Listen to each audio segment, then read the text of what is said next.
Matt Canning, bodybuildingpro.com. We are here at the 2013 Mr. Olympia Expo in Las Vegas, Nevada. I'm here once again with Layne Norton. Layne, I know you take a lot of pride in being a coach, being a good coach, educated, and somebody who has the health of your clients in mind. Now I've seen, and I've only really observed this because you started posting about it, but some of these coaches, they don't seem like they're qualified at all. You look at some of the diets, they look at the very least redundant, and at the very worst, maybe even assisted suicide. This just doesn't seem healthy at all. Tell me a little bit about what you feel about these bad coaches. Yeah, well, you know, I kind of had the opinion of when I first got into this that these guys would that, you know, eventually they would go away because people would just stop hiring them because they were so bad. You know, but what I found was that people were so indoctrinated in the idea that you have to starve yourself, you have to do hours of cardio, and most of what these guys do, they're bullies. They act like bullies. If you don't make progress, they blame you, they tell you you're cheating, even if you're not. And if you question them at all, they'd say, "We just don't want it bad enough," you know.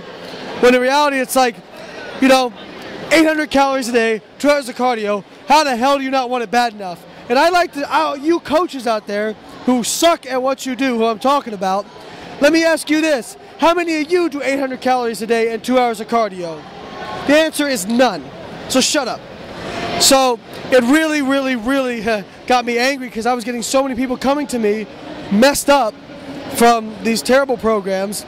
I found about a girl, just one story here, a girl who was 16 years old who got put on Clin and T3. Her thyroid shut down, and now she has to take thyroid medication for the rest of her life. Like, if these people were doctors, they'd get fucking sued, okay? Pardon my French. But, you know, it's just, they don't have any qualifications other than, ooh, I look at somebody I prepped here, or look at all these people I prepped. Any idiot can starve somebody and get them lean. Show me that person lean 6 months later. Show me them in good health, okay? So, really, people, they perpetuate this myth that competing and health are mutually exclusive, and that's completely wrong. You can compete, you can be healthy, it can be maintainable, maybe not contest lean, but like a nice level of leanness. It can be maintainable, and fitness can be fun, okay? It doesn't have to be this like slave labor, all right? So, yeah, I guess what I would say is that I hope y'all had fun. Hope y'all made a little bit of money, because we're accruing a lot of good new coaches out there who are probably going to put y'all out of business. So either change your ways or go bye-bye. You know, like I say, I always appreciate your education, the fact that you really care about the health of your clients, like I was saying before. You know, like you're just the kind of guy that I trust.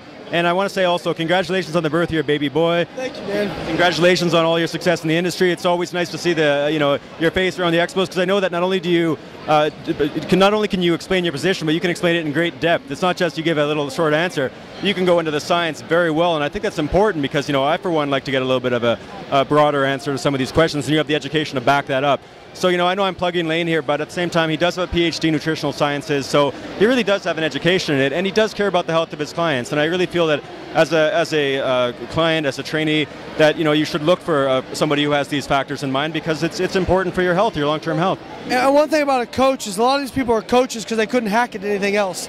They either failed competitors, or they opened a gym, it didn't do well. Some don't look like they even work out at all. Right, and so, you know, I do this because I choose to do it.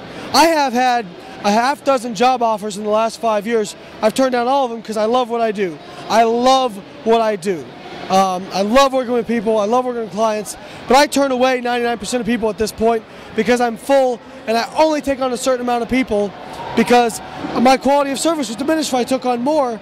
And that's why these fitness factories drive me nuts that have 1,000 clients. You know, you really think you're getting something customized? You're out of your mind. You know, I want to say, if you want to follow along the discussion, check out Layne on Facebook. He's really good at raising awareness of the exact same issues we're speaking about today.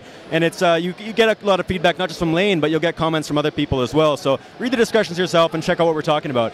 So everybody, here with Layne Norton at the 2013 Mr. Olympia, Las Vegas, Nevada. Hope to see you once again at the Arnold. I always appreciate the interview. Thanks a lot, Layne. Thanks, Matt. Appreciate it.